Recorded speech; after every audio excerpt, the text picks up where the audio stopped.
I'm Kat. I'm Haley. And I'm Alec. And this is Night Classy, a podcast where two teachers unwind, sip wine, and discuss the topics we wish we could teach at school.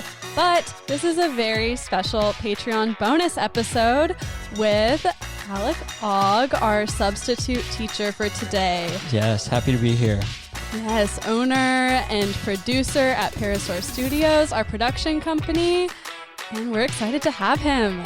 Yeah. So what are we drinking? I'm going to try and play along like I knew guys. He knows the deal. I feel like as we're shifting into summertime, I've been more prone to grab a White Claw versus red wine, which was the go-to. Yeah. I'm not about red wine in the summertime, but maybe we could start making sangria, because I feel like we have been lying to people saying we're drinking wine, but I can't remember the last time we drank wine. I think the last time for me was like 3 episodes ago or something like that, just because it was around and, you know, the box wine lasts like a month. Does it? I don't recall. It expires in a month or more, but it lasts probably a couple days in our house. At least during the school year, it lasted a couple of days when we were drinking heavily like every other night. It's not that we weren't happy. No. We're just stressed. And also I don't even think we were drinking because of stress. We were like heavy into Game of Thrones, and we would drink wine whenever we watched that. Yeah, just hanging out. Yeah, it became a real thing. Alec wasn't there for that phase. No, I haven't watched Game of Thrones. Boyfriends ruined Game of Thrones for us. Yeah, they really did. It fell off of the edge of the world when we got boyfriends. Hate having boyfriends. Luckily, though, I think that's the only thing. I would agree. That I lost. We can just schedule time. Except full disclosure, speaking of boyfriends, Alec and I are in a fight right now. It's pretty vicious, and it might spill into this recording. I've gotten to witness the entire thing. It's still very raw. It's still very exposed. Yeah. We couldn't push this recording date. Right. It had to happen. So if tensions are high, it's highly possible that one of us, Alec, will be sleeping on the couch tonight. Okay, well, as many of my friends know who are listening to this, I have been boycotting Subway since 2016 when they gave me just a really awful, soggy sandwich. And I was like, you know what? The quality has been degrading and going downhill since the 90s. And it was the same franchise? It was the same store? Yes. So you decided to X out all... Yes. And I like that the pedophilia scandal of 2008, that's not what did it for you, but they gave you a soggy sandwich. No. If anything, that almost switched him over, but try. I feel like you supported them more after the pedophile scandal. Can we get our timeline straight here? Order in the court. The pedophilia came out after I was boycotting them. I had drawn a line in the sand, and later that year, Jared Fogle was outed as a pedophile. So What? Just that pregnant, funny? that pregnant pause after, I thought you were going to say something. No, I made a weird face because, I have ear issues in my right ear, and it just, made a weird fuzzy noise in my head. Okay, I'm turning your headphones down. Out of rage, I think. Let me just say, as the third wheel in this relationship, that it has been a bit awkward. Yeah. Witnessing this argument go down because it's so stupid. Well, we it need was to- we great. need to finish it. We need to finish the story. Haley ate the sandwich. Well, we need that to I finish bought the for story them. for the so audience. Here's what happened. Kat was gonna go get us all Jersey Mike's before we recorded and started drinking, and then Jersey Mike's was nowhere to be found. It's 12 miles away, and then she went to a different place, and then something happened, and then she ended up at Subway. Yeah, right? and no one was responding to my text when I was like, okay, do you guys want this sub shop or this sub shop or this sub shop? And the other sub shop is Lenny's, and Haley and I both ate Lenny's every single day for 2 months last summer during TFA Institute because we had no other choice, and so both of us hate it and never want to go back. And then the other sub shop is fucking Jimmy John's, who I boycott, but for a real reason, out of principle, because their owner is a trophy hunter and a far right Republican maniac. So I don't go there for, again, a real reason. And so the only remaining sub shop was Subway, and it was right across the street from the failed Subway store, or from the failed other sub shop. And I just went in there and We're got all subs. texting and she got subs and he's like, no, I'm good. And she's like, well, let me just get you one. And then that's what happened. For the record, I'm going to Subway across the street. Sorry, Alec. So I said, count me out. She said, really? Alec, I'm buying you a sub. If you hate it, I'll eat it. I said, thanks, but no thanks. I don't want no Scrubway. And then she said, quote, I'm ignoring you. Because he told me how hungry he was for a sandwich. And I thought that also he gave me his credit card to get these subs. And out of respect for his Subway boycott, I used my own credit card because I knew Alec wouldn't want his own money going to Subway. So I figured if I bought it, maybe he'd eat it. It was already bought. The money already was at Subway. Well, thank you. I think this is so freaking funny because to me, Night Classy, like we've talked about before, it's a very personal thing. Like you, as our listeners, are getting to know us and who we are.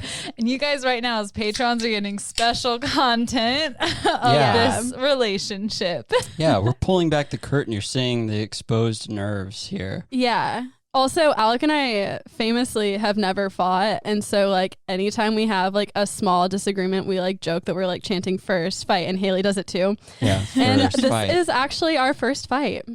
Yeah. Is it really? Yes. Which I feel like... Yes. So, yeah. And I don't want to dig myself into a hole here, especially on the air. But I feel like if you told me you hated a restaurant, I would just not go there to pick up food for you. Okay, but no one was answering my text. I was driving all around. It was really hot. Texts. No, I said, do you guys want Lenny's or Subway? Someone texted me back. No one texted me back. I was hanging a painting, and you cannot text and hang a painting at the same time. And I was triggered. No, we don't get to use the word triggered like that. I didn't know that was the wrong use. I meant that I didn't want to respond because I was like, oh, she knows I hate Subway. There's no way she's going to go to Subway. I thought I was wrong. that so it's not that you don't like the taste of Subway or you have a real moral reason to be against Subway. They gave you a soggy sandwich once. At the thing that gets me is that it's been the same location. It's not like you're going to multiple different Subways across state lines and it's been terrible, terrible, terrible. You got food poisoning. Like, it's not like that. Yeah. No, it's one Subway. This is a different Subway. And this sandwich was not soggy. I ate it and it was fine. One of my buddies, he was on a road trip and he tried to go to Subway and his girlfriend was like, we can't go to Subway. Didn't you hear what they did to Alec? And he was like, Alec, what have you done? Well, we're like, people like in our friend group were thinking about me as a victim of Subway. Maybe you should date your buddy's girlfriend. Wow, it's all coming out. Says the girl who just signed a 2-year lease with this guy. Yeah, the Hey, Night we Classy can afford family it without him. The Night Classy family now lives together. Yeah, officially. We were all ready to living together, but Alec wasn't paying rent. He was just being a freeloader. Yeah, I was on the I just quarantine. buy Being him a freeloader, he was denying paying for groceries that were specifically bought. Yeah, I just buy him sandwiches and give him a free place to live. And all he does is produce our podcast. It's not fair. Listen, guys, I boycott a lot of brands. I can't just walk into a grocery store and expect me to shop. What? My boycott list is long. We're doing a bit here. I do pay for groceries, you guys. No, he doesn't. Don't let him lie to you. Are we gonna do this episode, or is this just the?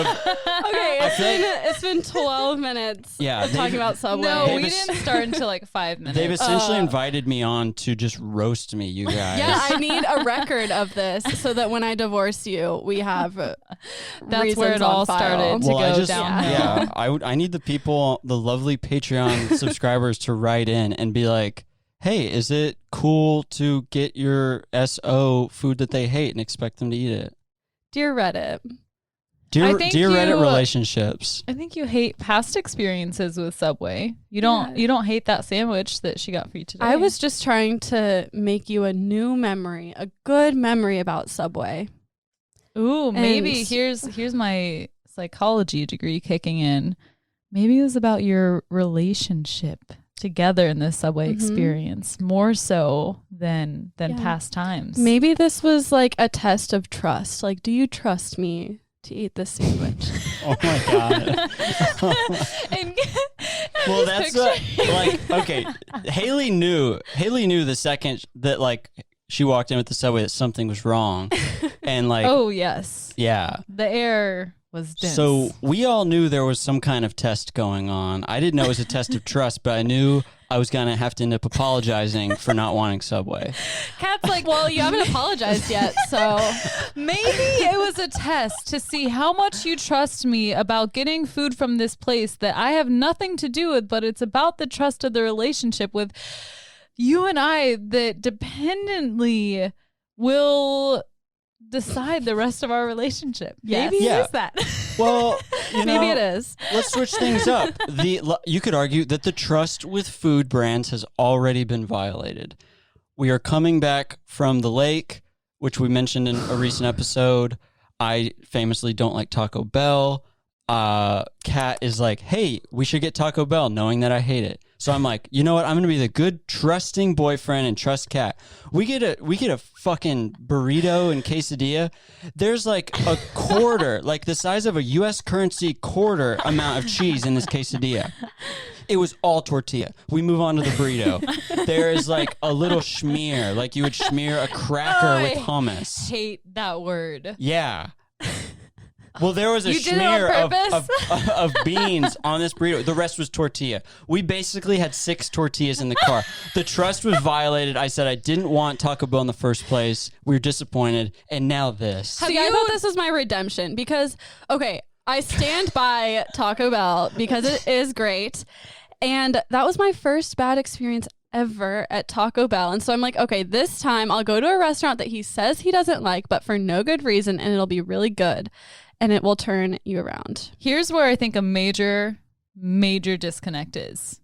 And that is that girls think that they can fix men. Yeah.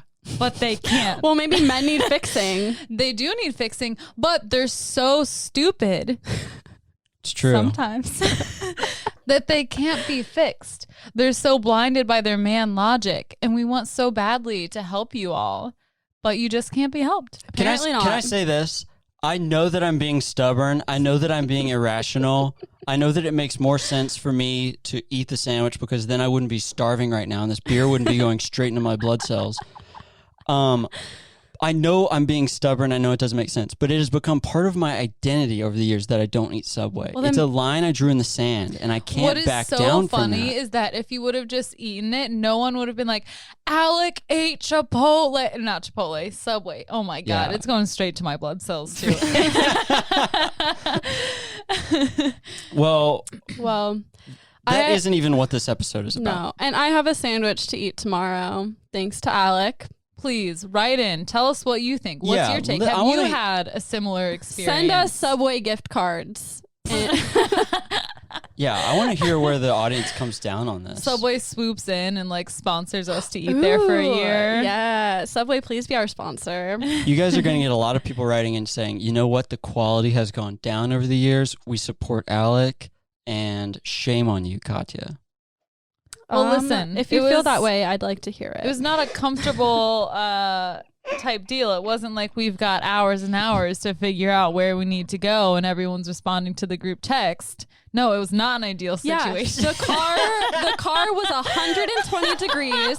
Nolan Riz was frowning me. I was driving all over town. I'm wearing fucking Doc Marten boots. I was hot and ready to just buy sandwiches and go home. You were raging. I was Yeah. not Imagine. happy. I knew Yeah. you were mad too, and that's why I was like, man, I'm fucked. There's no way I'm getting out of this situation. It takes a lot to get Kat fired up. Yeah, Yeah. At all. I don't remember the last time I was this mad. I had to like hold our kitten Ernie to be like, she can't hurt Don't me. hurt me. Yeah, she can't hurt me if I'm holding Okay, Ernie. okay. I know this is like all a bit, but don't accuse me of that.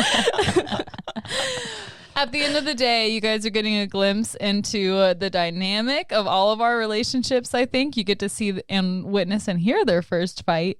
And we want your feedback. Yeah, you're welcome. You were Yeah. promised special content on Patreon, so here it is. It's very special, and I think that we should get into it. Okay, let's get into it. if we can just cool By off. get into it, I hope we mean the lesson Yeah. and not a further Oh, argument. yeah. So now I'm done. there's going to be a little dynamic shift here where I'm now the substitute teacher, so I need some respect. I need some. When has a substitute teacher Yeah. ever gotten respect? That's the opposite of what a substitute teacher gets. See, that's the thing. You guys invite guests on this show, and then you're like, hey, guess what? It's a platform for us to disrespect you. We're just trying to give you a realistic substitute teacher experience. Okay, that's true. That's true. Yeah, everybody, the substitute is not an easy job. No, they should be paid much more. Mhm. Yeah. Yep. But that's what we've now adopted as the Patreon content is the substitute, right? Substitutes? Yeah, you're Yeah. the substitute teacher. Yeah. Okay, so shall I begin my lesson? Yeah. Okay. About time. Well, Do we have to raise our hand or like what's No. the procedure here? no. I'm not being serious. Kat's like, no, I will not raise my hand.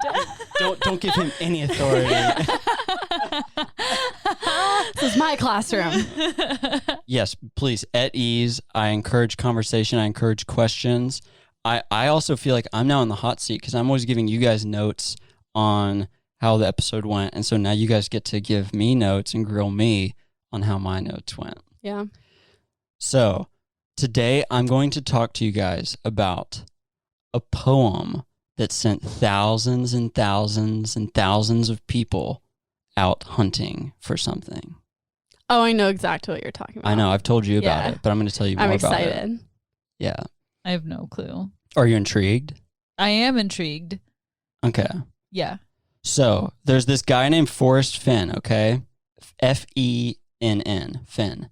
Forrest Fenn. And so he's an art collector and an author in Santa Fe. And he was a pilot in the Air Force, and he served in Vietnam, and he picked up this hobby as being an amateur archaeologist. And so then he moved to Santa Fe, and he opened this art gallery, and he amassed a massive collection of artifacts and art. He owns Sitting Bull's original peace pipe, which is worth $1.1 million. What is that? So it was like, I don't know, I've only seen it in a picture, but Sitting Bull's sitting there and he's got like this long, it looks like an oboe, but it was like, I don't know exactly. When I feel in a lot of Native American cultures, I think like you'd like smoke tobacco together to symbolize friendship. Yeah, that makes sense. I don't know why my mind immediately went to opium. And I was like, but tobacco makes more sense. So regardless of what Sitting Bull is smoking, Forrest Fenn makes a fortune selling these artifacts, and he sells them to people like Steven Spielberg, who's like obsessed with Indiana Jones. Not obsessed with, he made Indiana Jones. He sells them to Cher, President Gerald Ford, Steve Martin, Robert Redford, celebrities to name a few, and he gets rich. And then in 1988, Fenn is diagnosed with terminal kidney cancer. Dun dun dun. Dun dun dun. So he's staring mortality in the face, right? Imagine if your doctor, like when they announce to you that you have terminal cancer, they say that, I'm sorry, but you have fatal testicular cancer. Dun dun dun. Dun, dun, dun. Like it's the nurses behind him. I think it would soften the blow. Yeah. Yeah. I don't think I'd laugh, but I'd be tempted to laugh. And I think that's important. It is. So he hears the dun dun dun and he starts thinking about his legacy. And so he's a very eccentric man. And so what do eccentric men do? They bury treasure.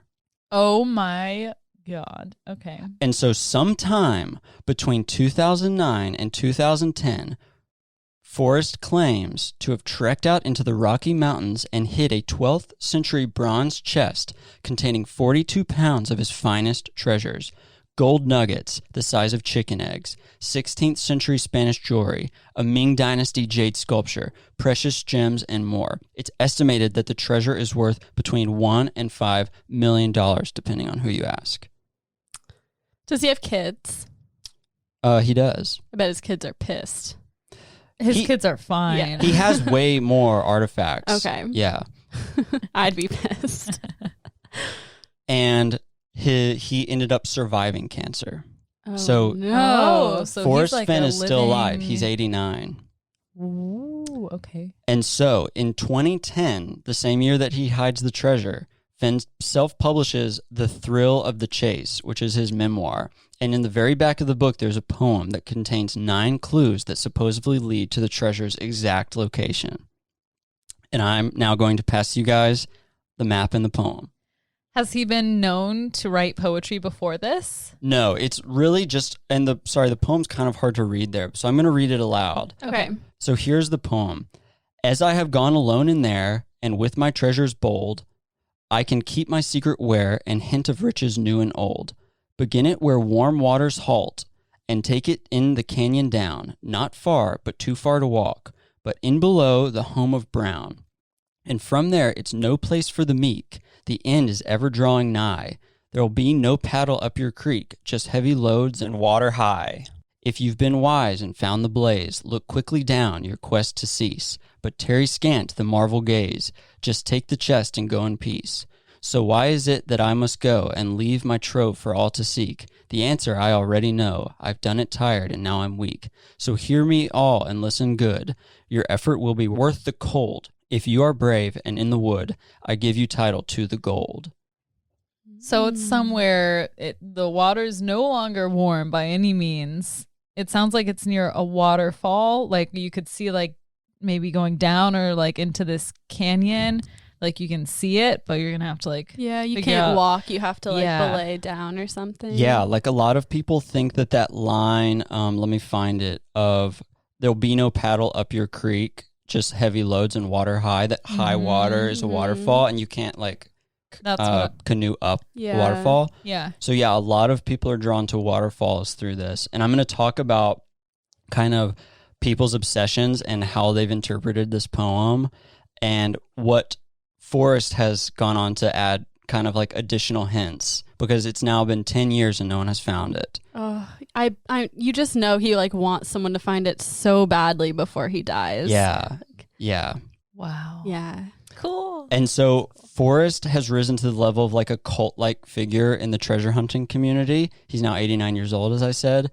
And so Forrest admits that 4 of the 9 clues. So if you're reading that poem kind of straight, there's 9 kind of obvious clues, like the House of Brown, begin at where the warm waters halt. That's considered 1.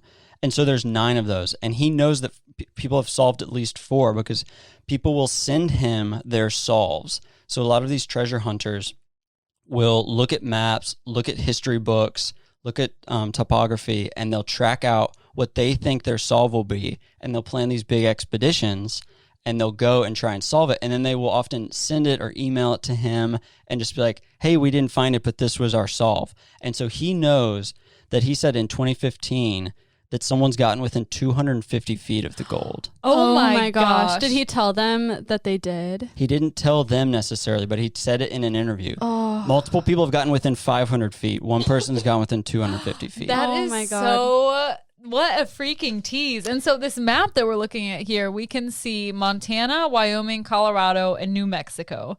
And it's definitely within one of these 4 states. Yes. Okay. And then the legend, it's color-coded by probable, possible, and impossible. And then some other things like bodies of water and things like that. A lot of it is probable. Yeah, like most of it is probable, and it covers like half of each of these states. Yeah. So that's a lot of area. And then I'd say like maybe 30% of it is possible. Yeah. And then just a small portion is impossible. Yeah. That's Yeah. wild. So it's a 10 inch by 10 inch by 5, it's 5 inches tall, 10 by 10 box, and there's possibly 382,000 miles of land it could be on. I should note too that this map that I'm showing you guys is something someone else put together based on the clues and what he has said. So to give you guys a little bit of a sense of like how people are kind of thinking about solving this, there's like Facebook groups with over 8,000 members, and the Forrest Fenn Gold subreddit has 20,000 members, and people are constantly getting really philosophical about the interpretations of these clues in this poem. And so all over the country, housewives, moms, engineers, map enthusiasts, father and son teams, people have gotten completely obsessed with this treasure. And people describe being too excited to sleep when they're planning when they first find out about it and they're like trying to find their own clues. People have described like they go out and do their solve and then they think like, oh, well, if I just looked under that one more rock, I might have found it. And so then they get home and they can't sleep. And so it's like takes over people's lives. So to analyze the clues, the first one is begin it where warm waters halt. So to give you a sense of how people think about it, there's a highway in, I believe it's in Wyoming. Is Yellowstone in Wyoming? Yeah, so Yellowstone is in Wyoming. Okay. And Kat, you were asking... Yeah, I was asking if he said there's any kind of marker on top of where it's buried, because I feel like even if you narrow it down to like a square acre, you'd have to dig up the whole forest. Yeah. So, or is it like a survivor idol where it's like under a weird tree root or something? So he said that it isn't in a graveyard. It's not in a mine, and it's not under like a structure. So people don't know if it's like out and about. But he's sort of said it's not buried. It's hard to say exactly. And it's not like sunken underwater. Okay. How funny would it be if somebody has already found it, but they didn't even know about this whole thing and they're just living a life of luxury now? Yeah. And he occasionally goes and checks on it. And he says, like, I think in 2018, it's still there. So he like, we're taking him at his word here. Yeah. That it's still out there. And if he's like a super old man and he's still able to get out there, maybe it's not too bad of a hike. See, that's another thing. I've brought a prop today because that box that I brought is the dimensions of the box, and I put bricks in there until it weighed 43 pounds. Oh. So I was going to say, you guys can try and carry that, and if you're imagining yourself as an 80-year-old man, he said it's close enough where he walked in on an afternoon, walked back, and then walked back to it all in one afternoon. So I was thinking you guys can lift the box and get a sense of how much the treasure weighs. Yeah. How interactive. You would actually be a great teacher. Yeah. Getting thank us you. involved like this. You would be. Also, we watched Alex struggle to carry that box into the studio. Yeah, and it's covered. It's like in a little bin and it's covered by towels. And we thought it was going to be something in there. I mean, I guess it is, but I thought it was something that was going to be revealed. Yeah, I thought he was going to unwrap it for us. Yeah, I sort of tricked them, and they were like, why don't you need the prop near you during your recording? And I was like, oh, you'll see. And so, do you want me to tell you a little bit more about the clues before we lift the box? Yeah. Okay, so it's 1,000 degrees in the studio. And speaking of 1,000 degrees, the begin it where the warm waters halt. This guy on Vox thought that Highway 212 goes through this certain area, and water boils at 212 degrees. Oh. And this highway leads to a place called Icebox Canyon. There's another theory that Firehole River, a river flowing out of Madison Lake into the Rocky Mountains. Madison Lake is where brown trout were first introduced in North America, and Fenn was an avid fisherman, so people think that that could be the home of brown. Mm. And also to put in at the home of brown, to put in is a common term for boats and canoes, so people think that might be a body of water. Yeah. And brown, there's brown bears, brown trout. There's a Brown's Saloon established in 1822. There's a Brown's Hole near Green River, Utah. There's a Brown's Cabin, a Brown's Pass. Along the route of Highway 212, there's Lamar Ranger Station, where famously a ranger named Gary Brown lived. There's also moose. There's a million different things that Brown could be. And enthusiasts of this treasure are really into what possibly Brown's house is. And Brown is capitalized. So we already mentioned that there'll be no paddle up your creek, just heavy loads and water high. Could be waterfalls. And it says that it'll be marked by a trailblaze or a blaze. And a trailblaze is sometimes like Native Americans would scratch bark off trees, and people aren't quite sure what the blaze would be.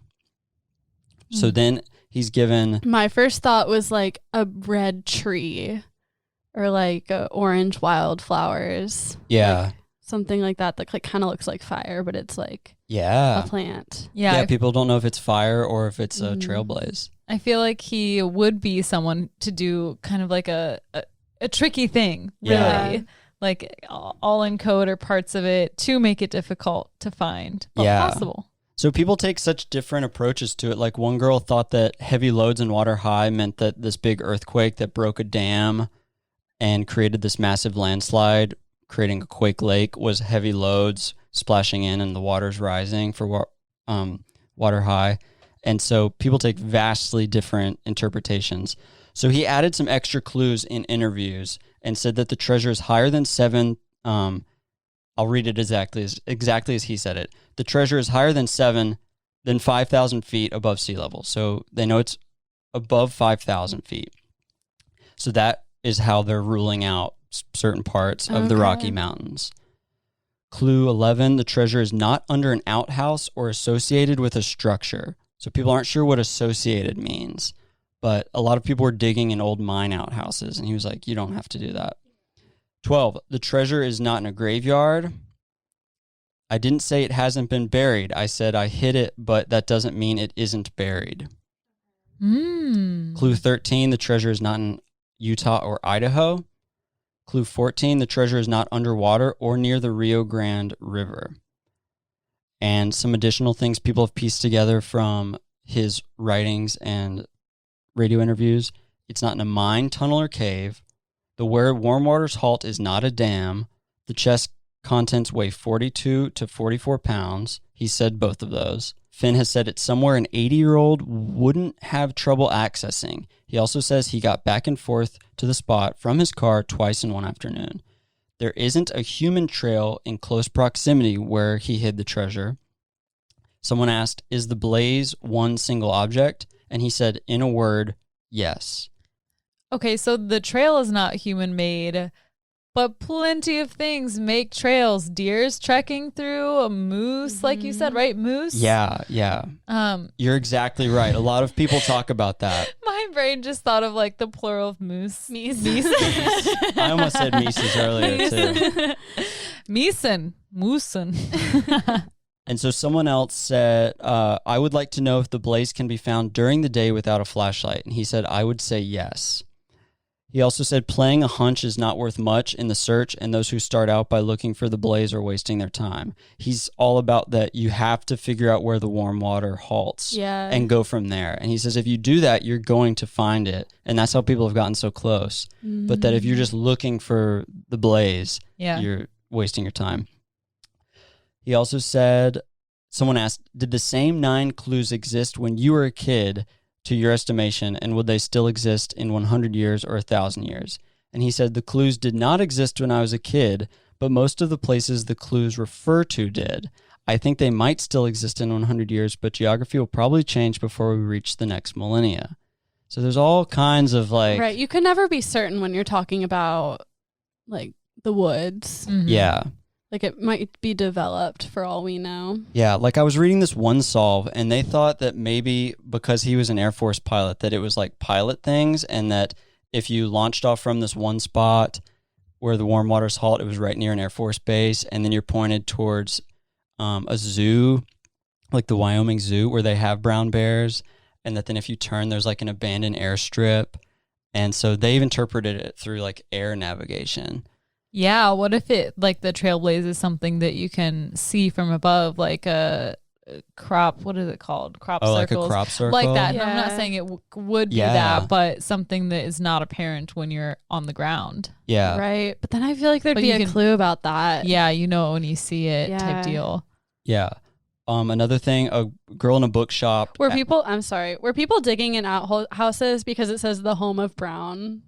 And Yeah, like a lot of shit? people, like, there's a fascination with, like, how a lot of this can be interpreted as, like, shit and really? stuff. Yeah. That makes sense because that's the first thing I thought of. Yeah. But in a bookshop, a young girl asked Fenn if he thought that kids had a shot at finding the treasure, and he replied, yes, why not? I think kids may have an advantage, which kind of rules out airplanes, you'd think. Yeah. He also said that you don't have to read his book to find the treasure. Okay. You just have to have the poem. Okay. So he's like discouraging people from like combing through every sentence in the book. Yeah. And, like trying to like read between every single line of what he wrote. He's like, no, you can only use the poem and still find it. Right. He also mentioned that it's definitely 8.25 miles north of Santa Fe. That's why you see this map. It's only at the northern tip of Santa Fe because that's where he lived. And he said it's somewhere like 8.5 miles north of there. Like it's at least 8.5 miles north? Yeah. Okay. Yeah. It's like, this is way more than 8.5 miles. Yeah.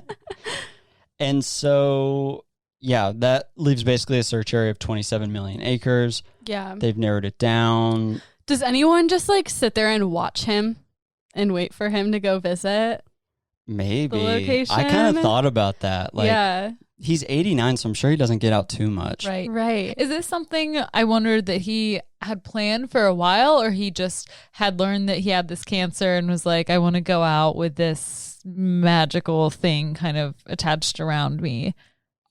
I think it was set on by the cancer, but then I think he did it pretty intentionally over like about a year. It took him a while. And I'll show you a treasure chest. Like, he was preparing the treasure chest and he was trying to figure out what he wanted to put in.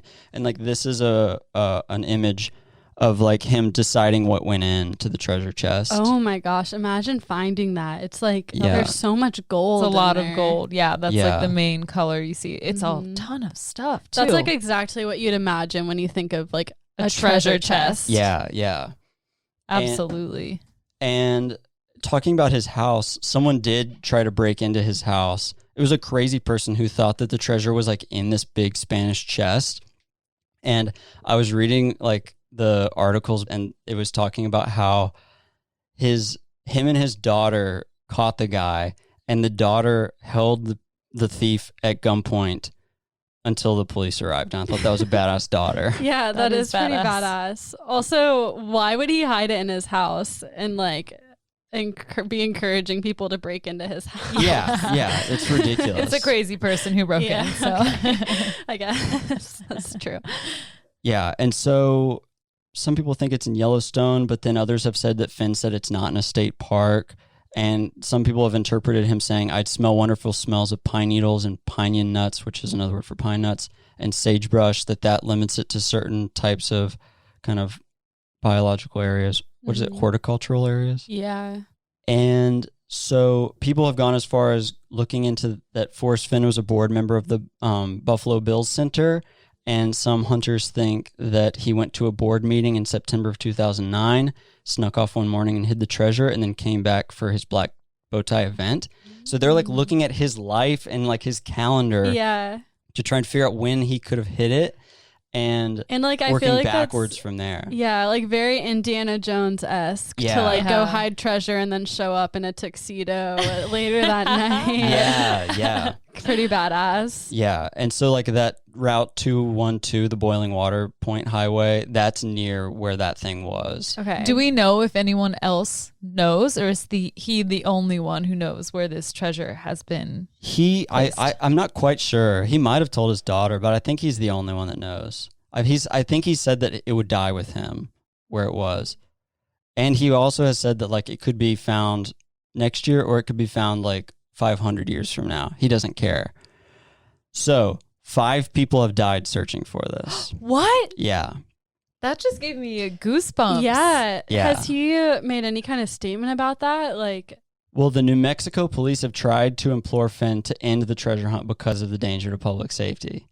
Because also, I mean, if it's a trail that an 80-year-old man can get to carrying a 40-pound box, like if you find yourself somewhere dangerous, I Yeah. feel like you should know that Right. it's not right. that's what he has said. He's like, stop trying to fucking climb 100 miles into a mountain, Yeah. because it's not the case. Also, though, I have no sense of direction. So if I tried to walk through the woods where there's no trail, It is I would 100% get lost. so easy to get lost. I just read an article last week about why humans freak out when they get lost, and it's like it's really a flight or fight reaction, and that's how like it's so easy for us to get lost too, especially if we're in a place like the forest or places that all look the same no matter where you go, like maybe the desert. And that's why people end up going in circles, because it all looks the same, and you end up like it's pretty much impossible to just walk on a straight path through the woods or around trees and things like that. So you end up going in circles, and people who are found when they're lost, whether it be hiking or mountain climbing, whatever it is, they're the people who just stay in place and wait versus people who are Yeah. moving around. It is so easy to get lost in the wilderness. Yeah. It's very serious. That's true. I feel like it's a little irresponsible of him to put it somewhere that's like not a designated trail. Because It's also not his you problem. shouldn't. Well, you also shouldn't be walking through the woods not on a trail. You could harm the ecosystem. But a lot of people think that maybe he means that like you could walk 20 paces off a highway and it's there. Yeah, yeah. But he should have known that people are like for $5 million.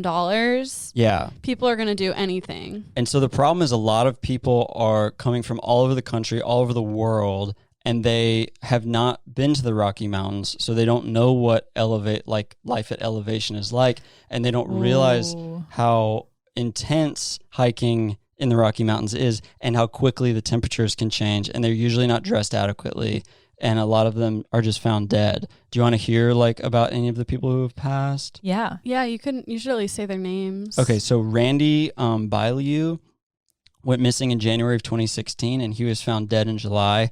His body was discovered by workers along the Rio Grande, and an autopsy could not determine the cause of death. His ex-wife stated that her belief that Fenn's treasure is a hoax.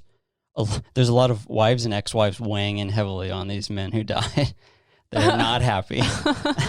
Wait, so the wives of the men who died are saying it's a hoax? Yeah. Okay. And they're just basically like our fucking husbands chasing this treasure. Yeah, I bet you'd get sick of that pretty quick. What if Yeah. at the end of the episode, Alec is like, and I've decided that I'm going to seek out this treasure. I'm using this platform.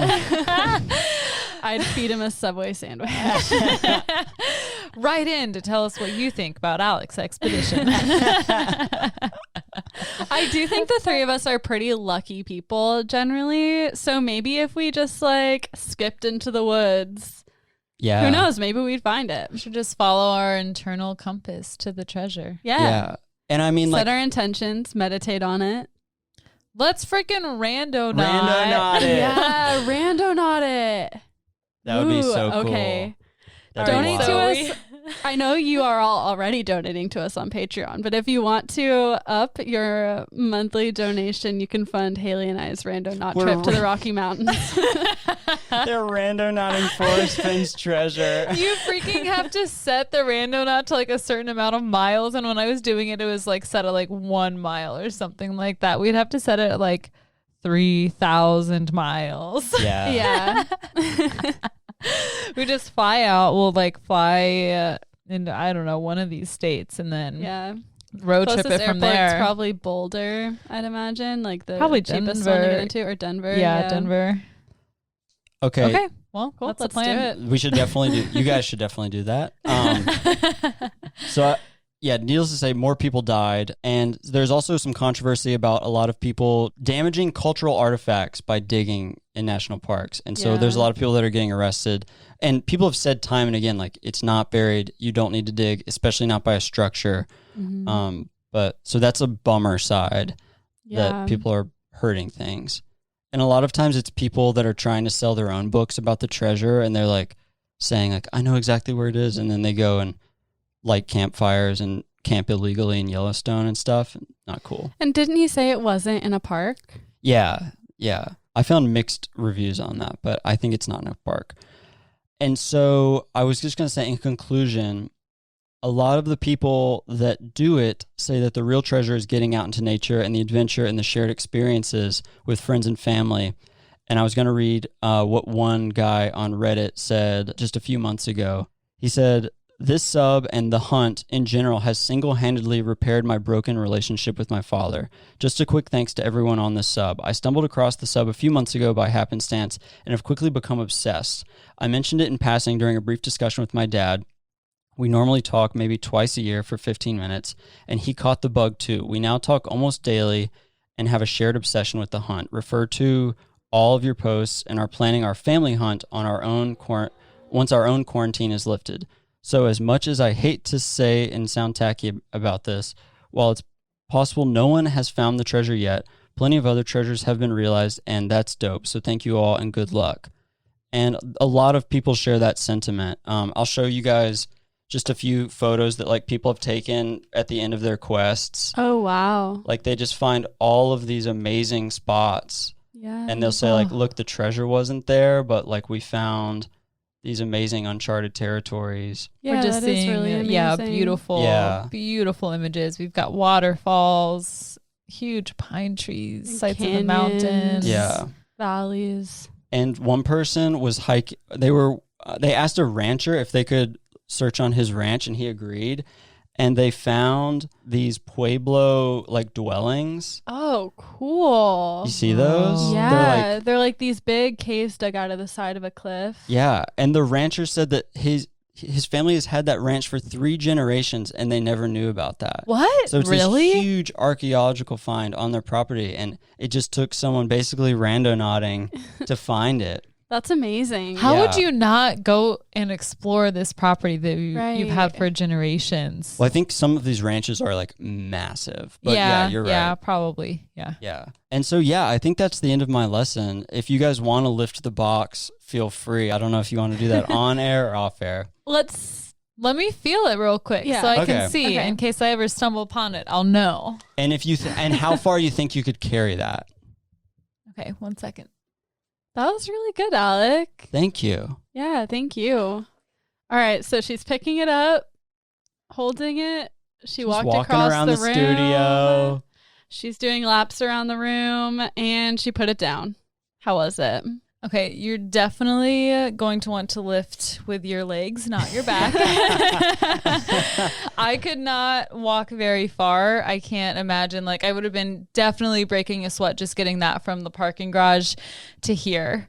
Okay. Yeah, it's pretty heavy. And Yeah. like maybe, I don't know what it's stored in. Like it'd be okay on like your back, but holding it in front of you, like it's a lot in the arms, and picking it up Yeah. is difficult. It definitely, because it's so compact too. In that one, it's not like picking up like a 42-pound child. Yeah. Just easier because, you know, they're a little bigger, like more balanced out, I guess. Yeah. Does that make sense? The weight is more dispersed, but it's not an easy task. No, it looked tough. And what I'm imagining is he probably like emptied the treasure into like a backpack and then maybe like strapped the box on his backpack, like with the straps for your sleeping bag or something.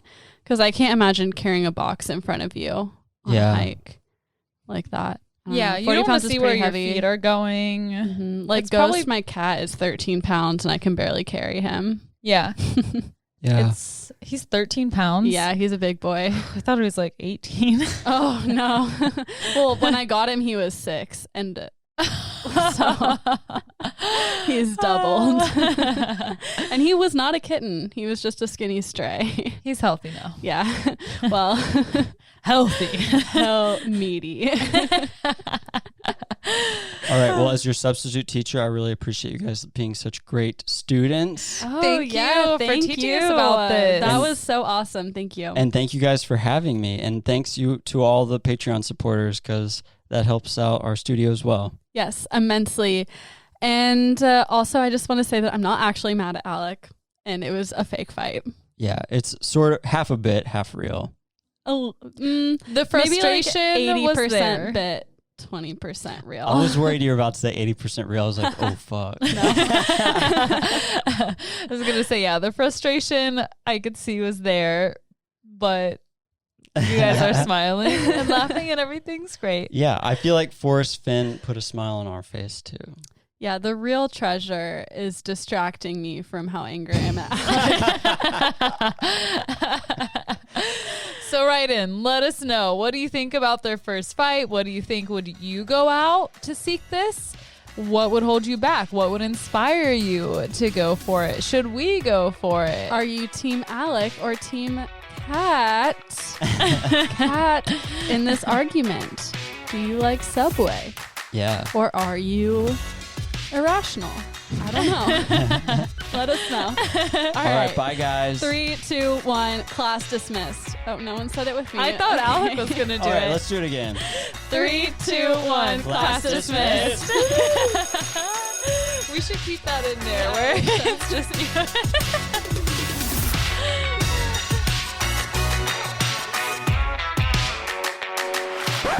Hey, everybody. This is Alec, the producer. So there was a breakthrough on this subject of Forrest Fenn's treasure. Crazily enough, it was just within hours of us recording this. We recorded this on June 6th at about 8 p.m., and the story broke that the treasure had been found at 10 p.m. that same night. So it was just one of the biggest coincidences of my life that I chose that subject and that we talked about it for this whole episode and that it was found. Currently, as of June 10th, when I'm recording this right now, the person who found it has been confirmed, but they haven't shared where they found it or their identity. So all of that is still hidden, but we'll do another episode if it comes out what exactly the clues were to find the treasure and all the details surrounding it. But Forrest Fenn has confirmed that it was found. And yeah, it's been all over the news. We can't believe that we recorded this and then it was probably being found as we recorded it. Just a crazy coincidence. But I hope you guys enjoyed the episode. Bye. I'm Kat. I'm Haley. And I'm Alec. And this is a very special episode of Night Classy for Patreon. We have, wow, that power pose really worked. We have our producer, friend, and my lover and daddy in the house, Alec Ogg, to teach us a lesson today. So, Alec, what are we drinking? I am drinking like a bro that I am, a Lagunitas IPA. What are y'all drinking? Everything you just said sounded like a different language. Like the bro that I am. That's false. Am I not a bro? You're not a bro. In college, I was a bro. Really? I think maybe you're a different kind of bro. I think you went to a different kind of college if you were considered a bro. Yeah, bro has kind of negative connotations from Maybe we're friends. different generations here. But a bro is a frat bro, a Chad. Yeah. I'm not a Chad. Yeah. I just mean that, I like to crack open an IPA on a nice sunny Sunday afternoon and record a podcast. You're an alternative bro. Yeah. Alt bro, a memoir. Amazing. Yeah. I'm drinking a High Cotton Brewing Thai Pale Ale. And I think it should also be an IPA because I'm lit and I've had one. I'm jealous. I need to get lit because I'm drinking a hard seltzer. It's Corona brand and it's pineapple flavored and not very good and it's not getting me drunk. So Sounds like it should be a soft seltzer. yes. It's a soft drink. It's practically water. Pretty much. I have one on the queue. It's strawberry flavored, but I feel like I need to put 2 on the queue and then just chug 4 of them right here. Yeah, I think you should do it right now. Let's see how many you can chug in 2 minutes. I'll just burp into the microphone every 5 seconds. Yeah, welcome to my life. Well, guys, I'm the sub today. Last time I was here, it was June of last year. Whoa, wow, that's almost crazy. a year? Yeah. Okay, you being on can be a yearly occurrence. Yeah, it's an annual thing. Yeah, we just procrastinated too hard this month to book a guest. Excuse you. That is not the reason I'm here. I was chosen. Out of convenience. Excuse me. I was asked. I had to check my schedule. And then I decided to do it out of the charity of my heart. Mm-hmm. We're so glad you're here. Me and too. that it happened exactly that way. This was a big get for you guys. It really was. You're quite the important man in Memphis. You can say that again. Your payment will be in your account shortly. That's right. Talk to my agent. We'll buy you dinner tonight. Oh, yeah, I can do that. Yeah. As long as I get to choose what it is. Deal. All right, y'all. So last time I did the treasure hunt episode about Forrest Fenn's treasure. And this time I'm doing the follow-up on Forrest Fenn's treasure. Really? Haley guessed it. Are you serious? Yeah. I thought you were fucking with us. No, I'm being dead. Oh my God. Yeah, I thought you were fucking with us too. There's enough for a lesson. Oh, yeah. It's not just it was found. We don't know who found it. Oh, no. We got a lesson here, folks. What were you Okay. thinking last night when I guessed it? I was just I'm not going to give them any hints that they're onto something He here. really didn't. He's like, that'd be stupid. Yeah. I'd be like, that'd be a short lesson. Yeah. Yeah. Wow, I would have been like, damn it, how'd you know? Like, I can't hold a poker face at all. Yeah. Should I just go into it? Sure. Yeah. Okay, cool. So I'm going to give like a brief summary for people that haven't listened to the first one, okay? Because there's something very peculiar about our last episode, which is that we recorded it on June 6th, 2020, and that's a significant date. So anyway, Forrest Fenn's treasure, and I'm going to make sure this isn't boring because you guys already know about that stuff, but again, this is just for anybody that's listening for the first time. He's a wealthy, eccentric art dealer and art collector in Santa Fe, New Mexico. He made a lot of money with his art dealership, and then he was diagnosed with cancer in 1988. With this prognosis, he decided to put some of his artifacts into a small box. It contained gold nuggets, rare coins, jewelry, gems, and was valued at least $1 million. Depending on who's appraising it, a lot of people say $2 million. He hid this treasure chest somewhere in the mountains of North Santa Fe, quote unquote, and wrote a cryptic poem of clues to lead treasure hunters to the spot, and published his poem in the book The Thrill of the Chase, a memoir, in the year 2010. I don't think we need to read through the poem again. We can if you want. It's not that long, right? Yeah. Do you want me to read through just it? read it. Okay. So for people that haven't heard this poem, this was published in his Published. in his book. Pubish. It was published. Pubish or admirable? I'm sorry. The Thrill of the Chase. Pubish. Okay, so his poem went as yeah. The Thrill of the Chase, a bro story. Oh my God. His poem went as follows. As I have gone alone in there, and with my treasures bold, I can keep my secret where, and hint of riches new and old. Begin it where warm waters halt, and take it in the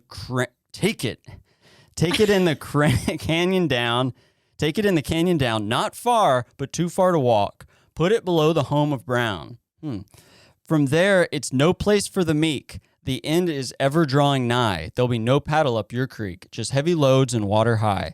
If you've been wise... Heavy loads. Paddle up your creek. Anyone? Guys, come on, there's kids listening. If you've been wise and found the blaze, look quickly down your quest to cease. But tarry scant with marvel gaze. Just take the chest and go in peace. So why is it that I must go and leave my trove for all to seek? The answers I already know. I've done it, tired, and now I'm weak. So hear me all and listen good. Your effort will be worth the cold. If you are brave and in the wood, I give you title to the gold. Nice. I feel like we're about to make all the same jokes, if we haven't already, that we did the first time. I don't even remember recording the first time. Like, Alec came in here and he's like, I'm getting deja vu. Like, it feels like the day we recorded last time together. And I don't even remember that day. I don't remember if it was a weekend or I worked that day. I don't remember anything. Yeah. At first, I was not with you. It's like, you just flat out don't remember it. No, but I'm with you now. I know that it happened. Yeah. I don't remember the day at all. I mean, it was still in quarantine. Like, we were on our freaking 6-month-long summer break at that point. We were deep in quarantine. Yeah. And we had just moved into the new house. Oh. So, and we did it on a Saturday afternoon. It's a Sunday afternoon right now, but. And this was one of the first times that we were back in the studio, right? Like, it was still pretty fresh getting back in here. You're right. Wow. Memories. So for 10 years, the treasure remained hidden. When we recorded that episode, it was still hidden and we were speculating. We weren't even sure if the treasure was actually there. We were just learning all about it. So for 10 years, it remained hidden. The playing field was narrowed down to the Rocky Mountains in New Mexico, Colorado, Wyoming, and Montana. So we knew it was somewhere there. 5 people have died trying to find it, but Fenn actually survived his grim cancer diagnosis and said it might not be found for hundreds of years. So I taught this lesson on June 6, 2020 at 3 p.m. And at that very time, while we were recording it, someone had secretly found the treasure that day and was driving it to Santa Fe to show to Fenn. So it was one of the biggest coincidences of all of our lives. Yes. Yeah, absolutely. It like not to be conceited, but it makes me feel like we're doing something special. Yeah, we literally spoke it into existence. Yeah. But it's hard to explain to someone how surreal it was for us to record that episode. And the next day I looked at Reddit and it was like, the treasure's found. And I was like, no, what?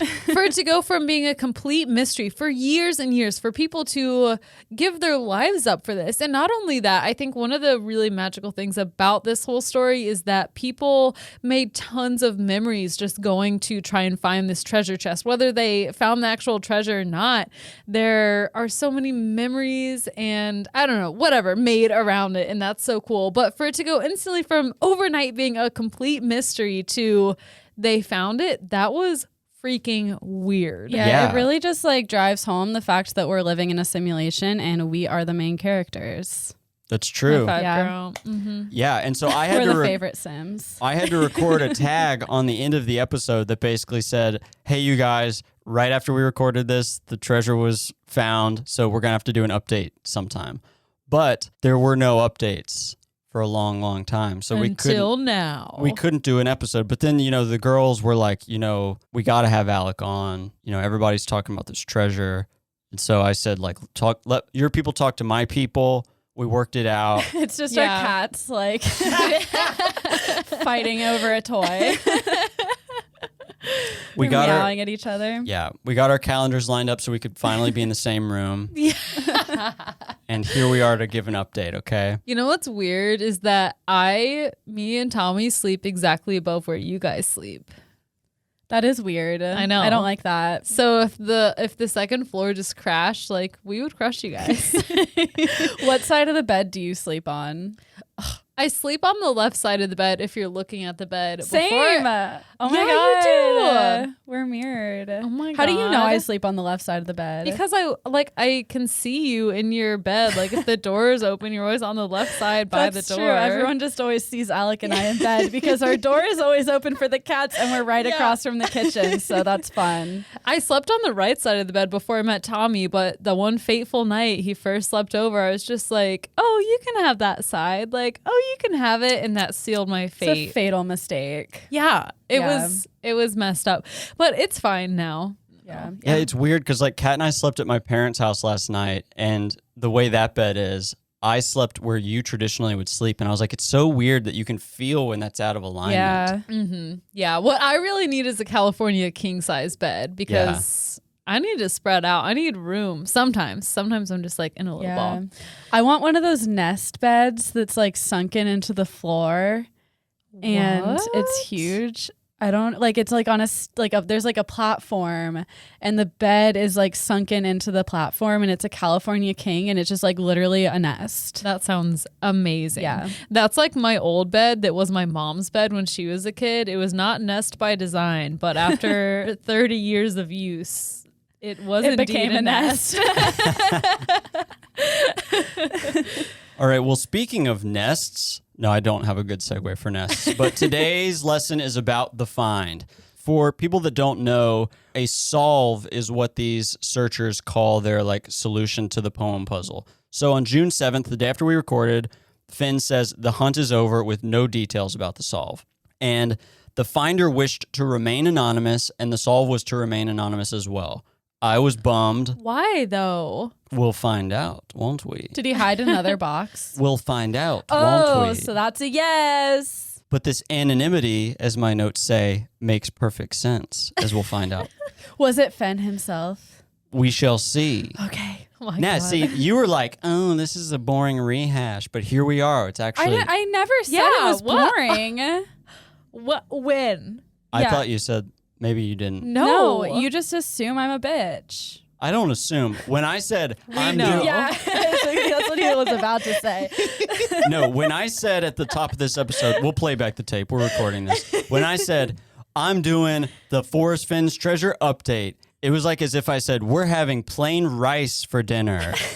There was just dead eyes. I did look a little crestfallen, and I think that's because I was really excited to see what else you would come up with. And then I wanted that window into your brain, and instead we just we got this, which I'm excited about. Right. I'm excited about it too, but we'll have to get our people to talk to your people for another episode where you actually do some new work. Well, let me say this.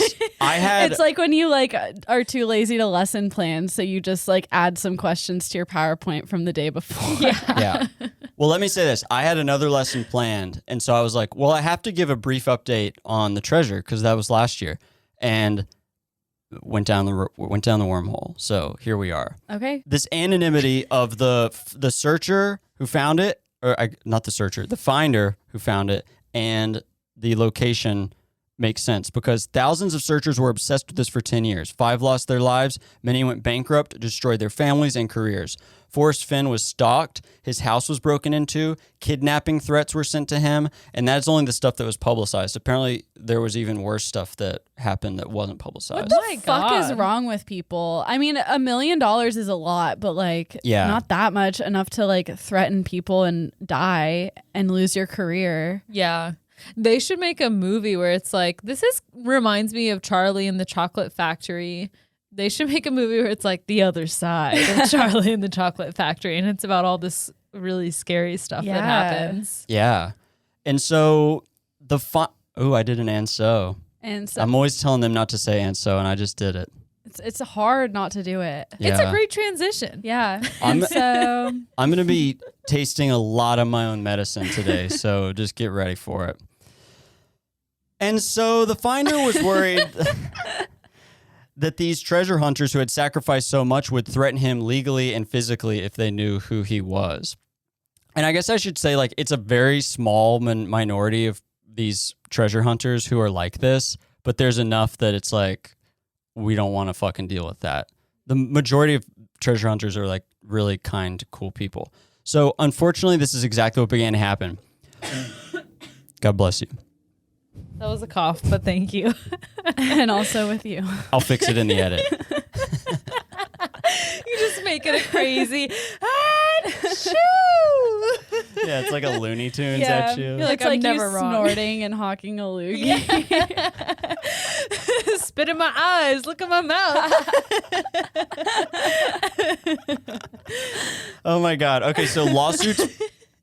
We should start a Patreon show where you come on once a month, Alec. I'm down, you guys. I think do people it. like that. Yeah. We should come up with a fun name for it. Yeah. Yeah. Anyway. And so lawsuits began to flow in to Fenn when he announced the hunt was over. A lot of these crazy hunters believed the treasure was rightfully theirs. And I should remind you now, Fenn is now 90 years old having to deal with this. People are so fucked up. Like he was like doing a fun treasure hunt and giving away free money. Yeah. And they're going to go sue him because they weren't smart enough to find it. Yeah, so controversy quickly swirled with these crazies that as many hunters unsatisfied with the anonymity of them not revealing where the treasure was and who found it, they decided that this meant something nefarious was afoot and that Fenn had never really even hidden the treasure or that he had ended the hunt without a real finder. They probably didn't disclose the location because they don't want a bunch of people like tramping through off the trail in the park. Yeah, maybe. Right? Maybe. And so the backlash took Fenn by surprise. To address it, several weeks after the find, he released photos of the chest and of himself going through it, and they revealed the state where it had been found. Now, What state? do you guys want to take a guess? Colorado. Okay, it was actually found in Wyoming. I almost said Wyoming. That was my second guess. never trust your instincts. Okay, and here, But I like that we said the same thing at the here's same a picture of him with Aw. the box. He looks great for 90. Yeah. Damn. Daddy, Papa. So go to our Big social pebble media heads. at Night Classy to see these pictures. But yeah, so that's him, and that's the box. I wonder Remember- where he got the Wow. box from. That looks It's also an artifact. okay. Wow. Yeah. I was going to say it looks like a movie prop in like a Egypt pharaoh movie. Yeah. It does. It looks like an artifact, but also looks like something that you could find at Goodwill. Yeah. And as we spoke about last time, he actually like sold a lot of artifacts to Steven Spielberg, who was really into Indiana Jones and those types of things. So It totally looks like Indiana Jones props. it does. So it was found in Wyoming, and that was it. Case closed. We're never going to find out any more information. Just we found it. There's proof, pictures, and Wyoming. We didn't have an update, so we never did an episode. But one of these lawsuits filed against Fenn also targeted the unknown finder as a defendant. The woman filing the lawsuit claimed that the finder had stolen her solve by hacking into her phone and emails and discovering her solve, then finding the treasure with that information. Wow, that's crazy. Yeah, it's a wild accusation. Yeah. Did she have anything to back that up? No. And her, Wait, she didn't have emails that she was emailing someone like, I think it's here because blah, blah, blah, blah, blah. she may have had emails that said that, but here's the thing. Her big thing was that her solve was that it was in New Mexico. So the guy who found it's like, I didn't steal your shit. I don't know who you are. And it wasn't in New Mexico. But it sounds absurd. It was found in Wyoming, but the New Mexico court system allowed it to move forward. So the litigation advanced to a stage where it looked like the finder's identity would be revealed, and it was. So his name is Jack Stewart, and he's a 32-year-old medical student from Michigan. So he's Tommy's age. Wow. Yeah. So since his name got released, we know a little bit about him. Do you guys want to hear about him? Yeah. Okay, cool. So his name's Jack. So I'm going to keep referring to him as Jack because his last name's Stewart or Stewart. We're friends. Call him Stove. Jack. Yeah. Stove. Jack Stove. Yeah. But I didn't want to keep calling him Stewart the whole time because it was weird. But Yeah, Jack for sure. yeah. So Jack first heard about Finn's treasure on Twitter in early 2018. And he couldn't believe it had escaped his notice for 8 whole years. So, it had been hidden for 8 years when he found it on Twitter. Yeah, is he a big treasure guy? Sort of. He was instantly hooked. He said he's probably thought about it literally every day since. And as a kid, he was obsessed with a TV series called Push Nevada, which I've never heard of. Have you? No. Which allowed viewers to try to solve a real-life mystery that carried $1 million prize. Whoa. Yeah. He also loved a book by magician David Blaine called Mysterious Stranger, which combined autobiography with a treasure hunt and offered a $100,000 prize. So he was into this kind of thing. Yeah. He went to Georgetown University, where he served as editor-in-chief at the Georgetown Heckler, a campus... Little Rory Gilmore energy. Very Rory Gilmore energy. Which, by the way, we saw an episode of Gilmore Girls last night. I fucking hate Rory Gilmore. Spoiler alert for Gilmore Girls. For why? She I've hated fucked her the from the married beginning. guy. Oh, She's just like obnoxious and like insufferable. If I knew someone like that in real life, I would beat her up. Rory? Yeah, she's so annoying. Towards the end of the series, yeah, she gets to But even in the beginning, she's just You think so? such a stick No, in the I mud. think when she's in high school, she's really cool. Yeah, like, I do a little too. bit. Like, I get her in high school, but then It's she just gets like older, it's like, I Yeah. know. At the end of the series, she's like going off the rails. yeah, it's like hard to relate to her. Are you guys done with No. it? no, Yeah. we just finished season 4. Is she out of college yet? No, she's still in college. Oh my God. She's only just on her finished her second freshman year. year. Stop watching because Oof, yeah, that's true. Because in high school, it was like, okay, she's a little immature and annoying, but like that's fine for a high schooler. But now that she's in college, it's like, oh my God, grow the fuck up. Yeah, well, I mean, for all of her childhood, she had to be the adult in the home because, Yeah. Lorelai's fucking always off the rails and she never got a chance to grow up because she had Rory when she was like 18. I'm not saying there's not a reason for it. I'm saying she's obnoxious and makes Yeah. bad decisions. Yeah. Towards the end of the series, you're not going to like... We decided it's sort of like a fairy tale soap opera, and it's just fun to be in that universe, but a lot of the character choices are irritating. It's also like really fun to hate Rory. Yeah.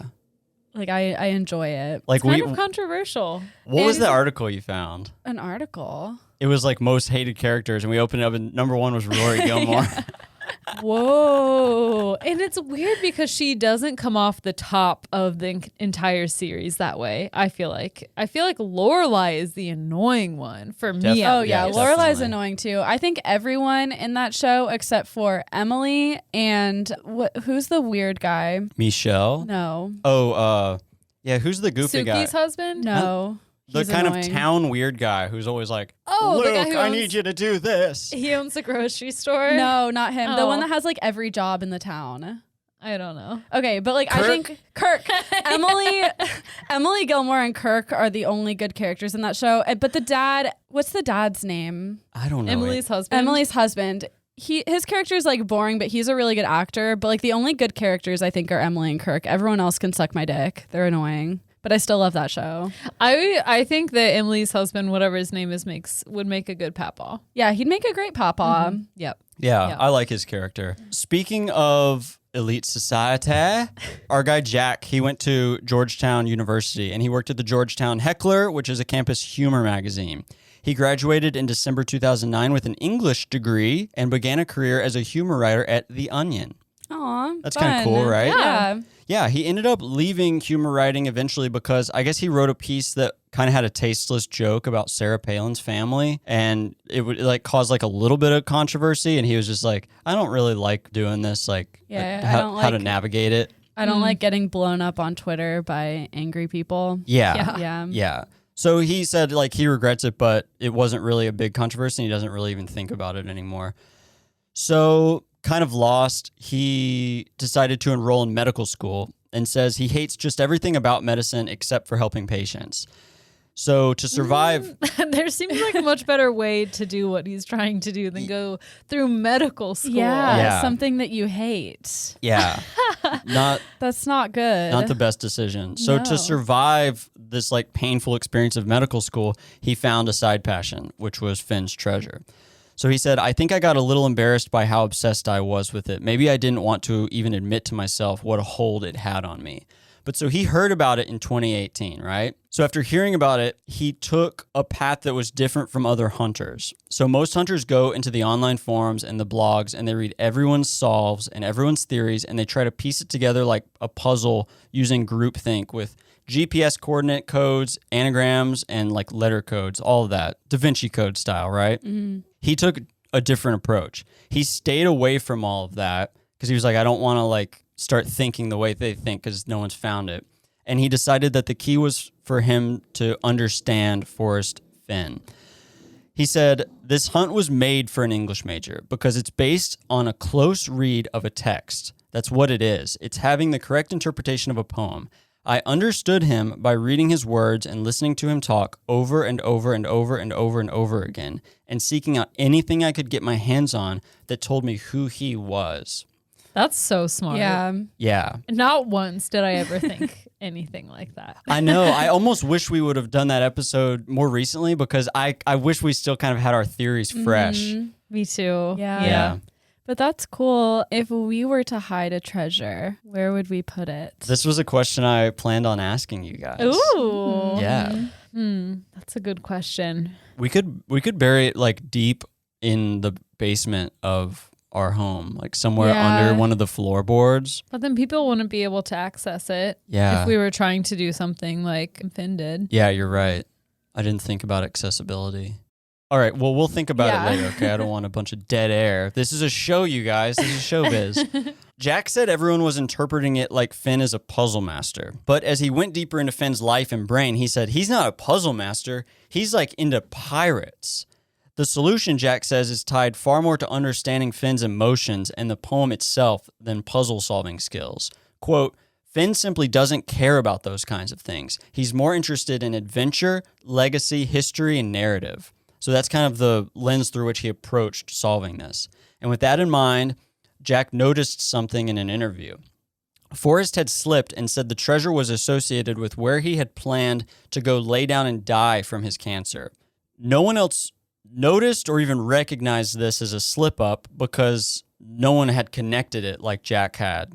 But Jack felt like this was very significant that he had made that connection. Yeah, all of this, his entire approach really makes me feel like Jack was the one who was meant to find this treasure. Correct. So he read everything Forrest had written over and over again and watched interviews over and over again, so he caught things no one else had. Within a few months into 2018, Jack felt like he knew the location of the treasure. So it like didn't take long for him to be like, I think I've got it. So he went to Wyoming and found an area that he thought had to be the place, but he could not find the blaze. And to rehash the earlier episode, the blaze is like a physical mark where the treasure is, which from the poem, it kind of says like you find the blaze, you look down, it's gonna be there. But he like could not find it. So he left. And again, he's from Michigan. So Michigan to Wyoming, not necessarily like across the street, right? Yeah, especially like you probably have to drive a long way from the airport to the mountains. And being a medical student, Yeah. getting that time off. Yeah. Yeah, nothing about this is like convenient. So to feel like you're really close, it's got to be disappointing. So he left, but he felt deep down that he had the right location. After his first failure, he mustered up the courage to actually call Forrest Fenn and describe the specific location and tell him if he thinks some cruel treasure hunter put up a false blaze to throw searchers off. Because he said he found something that looked like it should be the blaze, but searching, could not find the actual treasure. So he's like, I think someone's fucking with the treasure. The call lasted only 20 seconds and Fenn expressed no interest. How did he get his number? Yeah. I think Forrest Fenn was sort of into engaging with the fans when he could, but like didn't give it a lot of attention. Okay. I don't know exactly. But yeah, it's a good question. I don't know. Jack, after that failure, he's like, I'm going to dive even deeper into Fenn's life. So Fenn was born in 1930 and was a really poor student, and that disappointed his father, who was an educator, like you guys. And so he grew up into a life of adventure. He's a decorated Air Force pilot who was shot down in the Vietnam War and survived in the jungle. And then he became this prominent art dealer who courts with the rich and famous. Oh my gosh. Yeah. Okay, that's insane. Can we just take a second to think about what it was like to be shot down and then survive in the jungle? Yeah. Yeah. Definitely. It's like passing over these little lines where it's like, that's a whole story in of itself. He freaking manifested becoming super fucking rich and then making a treasure to hide in the he jungle. just like deserved it after that. But also, how do you just go from being in the Air Force to being a rich art dealer? He befriended artists, and in Santa Fe, he'd be like, hey, I have this little gallery I set up. I'll sell your art. And, they would sell art. And Santa Fe is a nice place. Like, Yeah. I don't know, 200 grand. So he started making $6 million a year. Dang. networked selling art. that shit. Yeah. And so people called him eccentric. And Fenn said, I've been called eccentric, and I'm flattered by that because the difference between an eccentric and a kook is an eccentric has money. I like that. Yeah. I love that. Yeah, so he keeps alligators in his garden at his art gallery. He collects run-over soda cans as pieces of found art. He loves books and language. Forrest is generous. He uses his books not for personal profit, but to support a local independent bookseller, and has raised tens of thousands of dollars for cancer victims. And he serves on the board of the Department of Anthropology at University of Wyoming. So Wow. he's a cool guy. He once shot a mountain lion that was running at him, and the way this is written, I wasn't sure exactly what happened, but it says he leapt down into a canyon, grabbed hold of the top of a tree, climbed down it, and tied the carcass of the mountain lion to a rope so he could lift it out and get a $50 bounty from the Cattlemen's Association. So the physics of what happened, I'm not quite sure. I don't know if he was using the tree for leverage. Yeah, it sounds like he was like when you go hunting, not that I've ever been hunting, but like you kill your deer and then you hang it from a tree to let it bleed out. Oh, Is that yeah. what he was doing? Yeah, maybe. He might have been lifting it to the tree so a bear wouldn't get it or something. Yeah. But so Jack wrote that Fenn is also a man with an independent mind and a security with his masculinity, which he notes is perhaps uncommon to a lot of men from the Vietnam generation, and that allowed him to express difficult feelings and question his own decisions and values in life. For example, Forrest Fenn became a pacifist after retiring from the military, and he even regrets killing the beautiful mountain lion that was running directly at him. So he's like, as he's gotten older, he's like developed as a guy, as a man, as a human. As a conscious being. As a conduit of spiritual energy. As a citizen of Earth. Citizen of the universe. As a sim. Yeah. Also, Forrest Fenn has written poignantly that he struggles with self-esteem and self-worth. And Jack, who like lost his kind of media job and then was like going into this field he hated, he said that those feelings of struggling with self-esteem and self-worth is what connected him the most to Fenn. So Jack said, in the few years before he had heard of Forrest Fenn, his confidence of himself had been like totally destroyed. So he thinks that lack of confidence actually aided him in finding the treasure, because he said, without any self-confidence in my own abilities, I had to stick to the evidence and not stray into hunches or speculation that was not strictly supported by facts. His medical training probably helped him with that. Yeah, maybe. I don't know how much medical training.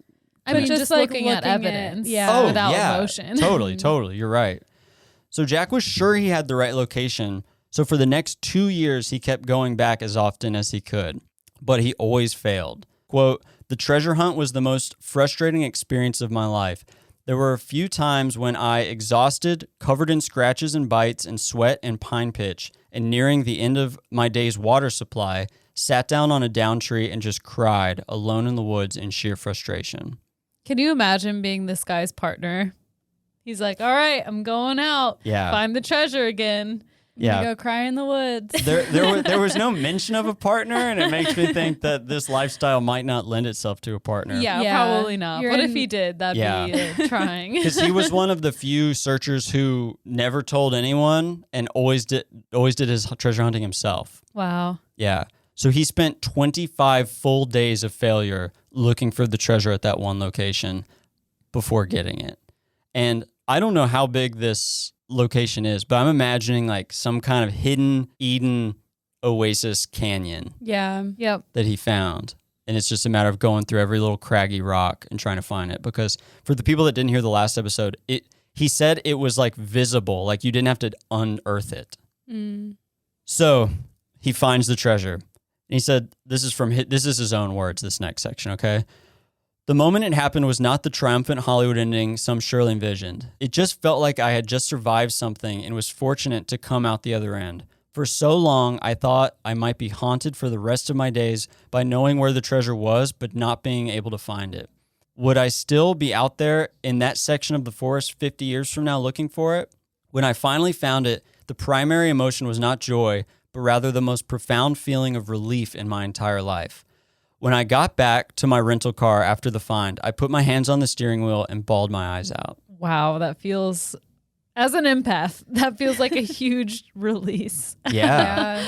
Oh my gosh. Yeah. And he said, "Then I remembered Forrest had said the person who finds the chest would either laugh out loud or start crying. And he said, I realized he had been right, and I started to get annoyed that I still couldn't stop thinking of his quotes popping into my head, even after the chase was finally done. I laughed at myself for getting annoyed. Then I realized I had just fulfilled his other premonition about laughing out loud." He is one with Finn at this point. Yeah. He deserves this. Yeah. And just to think that while this discovery was happening, we were literally recording our episode talking about That's it. crazy. Imagine just like, it's crazy to think it's real. It's like real. imagining him like really in that canyon finding it all by himself. Oh, I know. Yeah. After 25 collective days over the course of 2 years Yeah. searching for it and trying to figure it out. And I love that he went back. Like he knew that it had to be in that place somewhere. He didn't go back to the drawing board. Yeah, the faith to go back to Wyoming for 25 days. Oh my gosh. Yeah. So on Saturday, June 6th, 2020, as we were recording my first Patreon episode, Jack decided to go ahead and do the long drive from Wyoming to Santa Fe the same day in order to show Fenn the box. Holy crap. How did he know where he lived? Also, you don't want to like go back to your hotel room and like relax and celebrate for a minute. He just drove straight there. Yeah. Yeah. How evil would it be to like not tell anyone that you had found Yeah. the treasure? Oh. That'd be so bad. That'd be terrible. Or just like hide like a note that says like LOL where the treasure was. Like leave the box but take everything in it. And just, like, Oh, that's evil. Yeah. Wow. And when we recorded last time, we were discussing possibilities like that. Like nobody knew. yeah. And again, I don't know exactly what this contact is like. I don't know if there's some kind of intermediary that Forrest has where you can reach that agent or something and be like, hey, I think I got something, and they communicate with him. Yeah, maybe there's instructions in the box. Yeah. But he went straight to Forrest, and he said, when I met Forrest, I told him I hadn't been sure I would ever get to meet him, that the treasure was just too hard to find. He told me with a big smile that he had always said it was difficult to find but not impossible, and that I had proved him right. Jack went on to say that the fake blaze, that like one we had heard earlier, was less than 1,000 feet from where he eventually found the treasure. Oh wow. Yeah. But that kind of gave me a sense of this area. Like 1,000 Yeah. feet's still a long Yeah. distance. So when I met Forrest, he had forgotten about the phone call and found it amusing when I told him. Of course, he had no idea how much I had tortured myself trying to read his reaction from that call. Apparently, the real blaze had been damaged, but Fenn didn't know about it. So that's why it took 25 days in one location to find. Do we know what the blaze was? We do not. What? Why wouldn't he ask him or tell him what it was? Oh, the finder knows what the blaze was and is supposed to be now that he found it, but he hasn't disclosed it. Oh, okay. Yeah. So that evening, news of the find was already beginning to come out. Fenn believed it must. He said, we should tell searchers we know as soon as possible. As soon as it's out of place, people need to know, which is fair. So they agreed on this thing of anonymity, and Forrest took pictures with the chest and with Jack for proof. Forrest was quite fond of Jack and said, anyone who could find the treasure is a genius, and you are a genius. He called Jack on the phone over the next couple months and encouraged him to come visit and even move to Santa Fe to be nearby. Whoa. Yeah. I would definitely move to California after finding a $1 million worth treasure chest. Yeah, he has a new papa. Yeah. Yeah. Sugar papa. Yeah. But Jack didn't have a chance to visit a second time. Forrest Fenn passed away at the age of 90 in September. No. I just got goosebumps. Wow. Yeah. Jack said he knew the exact place where Forrest Fenn had wished to die, and that is an intimate connection to have. The place where the treasure was located was so special to Forrest, and now to Jack, that they knew if they revealed the location, it would be destroyed by fans taking pilgrimages there. Mm-hmm. Jack said, I'm sure I will go alone in there again in the future and appreciate its beauty anew. Forrest didn't make it back to his special place in his final hour, but when I go back someday to lie down beneath those towering pines, tilt my hat over my face to shield against the bright sun, and drift off into one more afternoon nap in that serene forest in the wilds of the cowboy state, I know he will be resting there next to me. I hope that place will always remain as pristine as when he first discovered it. 2 people keep a secret. Now one of them is dead. Oh my God. I know. I've gotten so many goosebumps Yeah. through this whole lesson. It's crazy. I This is an know. emotional lesson. I know. Yeah. When I was reading it, I was getting emotional. I was like, oh my God. So as for the treasure, Jack says, I'm a millennial. I have student loans to pay off, which that's the most relatable thing in the entire world. Yeah. So it wouldn't be prudent to continue to own Fenn's treasure. And at the end of the day, for all our similarities, Forrest and I couldn't be less alike when it comes to collecting. I'm the kind of person who feels burdened by possessions and most free adventuring the world out of a carry-on suitcase. So the treasure and I will have to soon part, and I will offer it for sale, minus the turquoise row bracelet, which I returned to Forrest, of course, which I don't know. There's the box where he found it. Wow. I don't know the story of this bracelet, but apparently it was in the box and it was really important to Forrest, so he gave it back to him. Oh, that's Aw. nice. Yeah. So Jack isn't going to keep any of it, not even like one souvenir? I don't think he plans on it. Yeah. Can you scroll back up to, is that a picture of like literally where the box was? That's it after it was pulled out of the hiding place and laid on the Oh, ground. okay. Wow. The colors of the box and on the ground are very similar. So I can see if that's around where it was, how that could easily Yeah. blend in. And Yeah. over decades or a decade. Yeah. Yeah. And it looks like it's on like the forest floor. Like it's just like sticks and dirt, like brown. There's a little bit of grass. Yeah, and the box itself is some kind of metal that's very ornately kind of engraved. So the fact that it has a decade of wear and tear and elements on it, it looks very much just like rock. Yeah. So when he said he opened it up, the little Ziploc bags that had the stuff in it were all filled with condensation and stuff from the elements. And he was emptying everything out, and he found a pair of just plain old scissors that were all rusted, which you can see there. And so he asked Forrest, he's like, what's up with the scissors? And he was like, oh, I just must have accidentally left those in there when I was putting it together. But people said that speaks to kind of the nature of, he thought when he was dying of cancer that his time was really limited, and he was just kind of really like, I got to do this now or I'm never going to do it. And that's how you get things like scissors ending up in there. But without having to worry about repaying his loans for medical school, Jack has decided to leave the profession before becoming a practicing doctor Good. and may move into investing, a field which he actually likes. Good. Okay. Yeah. Going from writer to doctor to investor. Yeah. From also treasure hunter. Yeah. Good. That can Yeah. all be. He exists at the same time. I'm happy for him. Yeah. He's going to do a lot more good as an investor who loves his job than a doctor who hates it. Yeah. And I got a lot of these quotes I've read to you that are from Jack are from a Medium post he did, which Medium's like a kind of a public blog platform. And he had originally done it anonymously as just the finder. And he had posted this long segment when Forrest Fenn had passed away, saying like remembering Forrest Fenn is like, I'm the finder. And people were like, we don't even know if this is actually him or not. But an independent journalist from an article I read was able to confirm it. And I used a lot of that article, which I'll cite at the end. So that's kind of how we have that intimate knowledge is he originally said it as an anonymous person. So Jack said, I was kind of in this sunk cost fallacy, dead end with that, talking about medical school, where I didn't want to quit because I didn't know what else to do, and I didn't know how to pay off my loans if I didn't become a doctor. The chest, aka the treasure, was kind of my lifeline. Once the time is right, he still plans to sell the chest. When he does, he will try to honor a final wish of Fenn's, to have the chest end up in a specific place where searchers can view it, although he declined to say exactly where.